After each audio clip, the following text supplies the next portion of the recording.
Hi, welcome to Flight Test, and I'm Josh, and obviously we are short of Josh, but we've gained a David Windestal. Hi. How'd I say your last name? That's good? Pretty good, yeah. And as you can see, I'm not holding the controls today. My friend David is. Yeah, sorry. And the battery's on too. Now, one cool thing about my friend David here is over in Sweden, you do a lot of glider flying, don't you? Yeah, quite a bit. This is our first sailplane review, and I think it's no better hands to be in than David's. And he put a lot of different functions in here, and that we'll talk about later. But this is the maiden, so we're gonna see how you do with it. And I get to be actually the spectator this time, don't I? Yeah, sure. All right, you ready? Want me to just give you a toss in the wind? Yes, please. All right, let's see how it goes. Oh, wow. Well, that was uneventful. It was. It's quite nose heavy still, I think. Is it still nose heavy? Yeah, it is. Now, we're talking about being nose heavy. We actually have a substantial amount of weight in the back of the plane. What about 21 grams? Yeah, 21 grams at the moment, but we still need more. We still need more? Why don't you go ahead and land it? We'll go ahead and get it the way you want it, and then we'll go ahead and do it again. I'm gonna set it down over there. Perfect, perfect. Let's go ahead and we'll get it balanced out for you. Sure.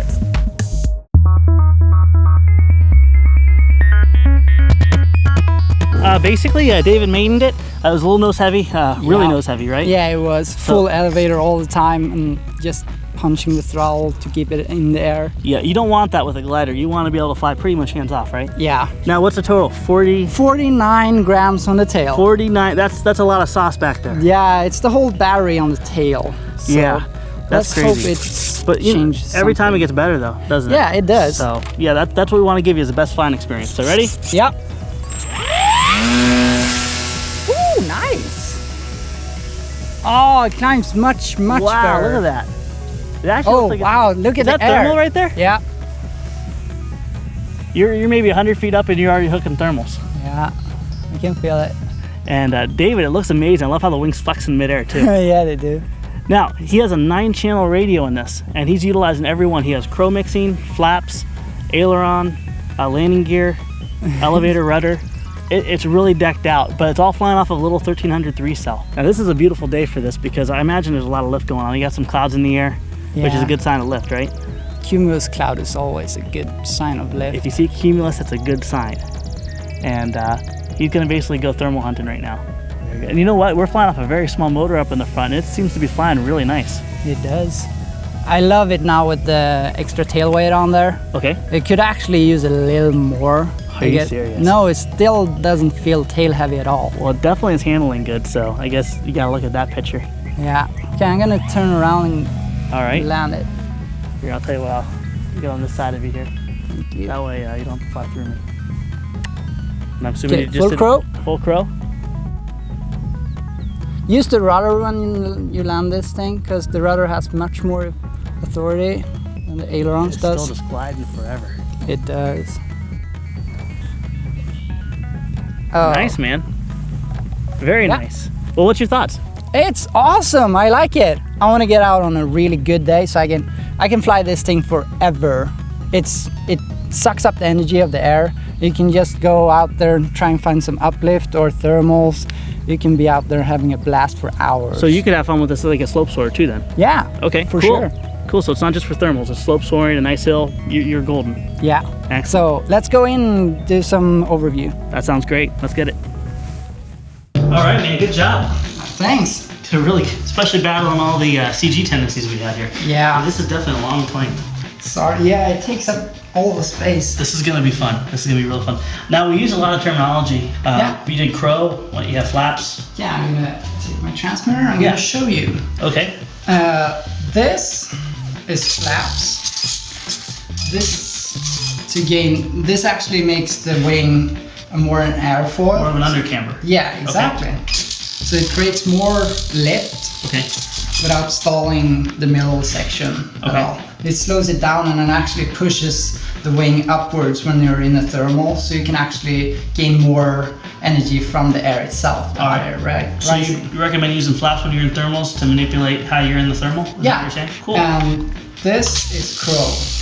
This is when you move both surfaces. You create both downwards and an upwards movement. So you counteract both All right. things.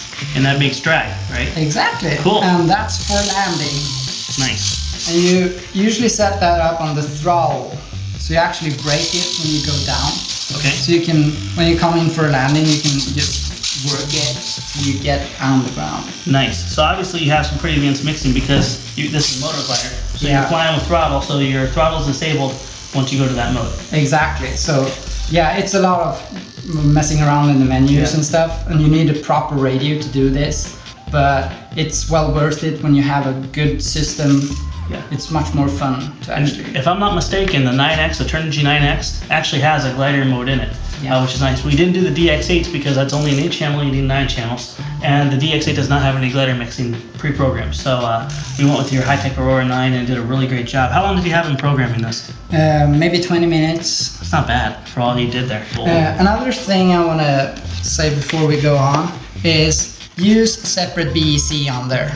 Definitely, because there's so many servos. You got 7 total? Yeah, 7 total. Okay. The normal ESC, the built-in BEC is only 2 amps. Okay. And that's a linear style BEC, so it burns off the excess power in heat. Okay. And that's really bad. It's gonna make things hot. Yeah, it's gonna be ridiculously hot in there. So you want a good switching BEC to power everything. Why don't we kill this here and we'll talk about the Ventus itself. Sure.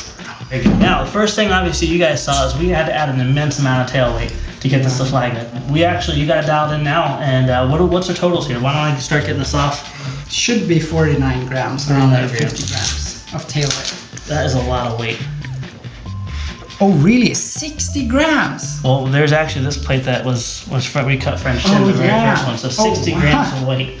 That's a GoPro, isn't it, Chad? I think so, yeah. That's about a GoPro mounted on the tail there, which I probably wouldn't recommend for aerodynamic reasons, putting a GoPro back there, but that's a lot of weight for you guys to know, and yeah, probably every inch you shift that back, you're eliminating quite a bit, aren't you? Yeah, you are. The important thing is to have the CG about 45% back from the leading edge to start with. And that's right about where your thumb is, correct? Yeah, about here.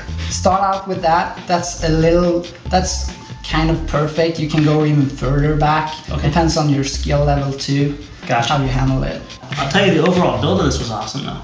It was a really nice molded glider. I believe this is EPO, and everything fit together really, really nicely. The wing tubes joined perfectly when we met them together. All the tail, everything met up square. And the neat thing is the fuselage actually in the kit comes in 2 halves with a little, I don't want to call them like foam dowels. Yeah. And it keys together really, really nice. Oh, good. And the only spot where there's slop is back here where you see a substantial amount of hot glue as a filler. That was to, if you button this up. Hey guys.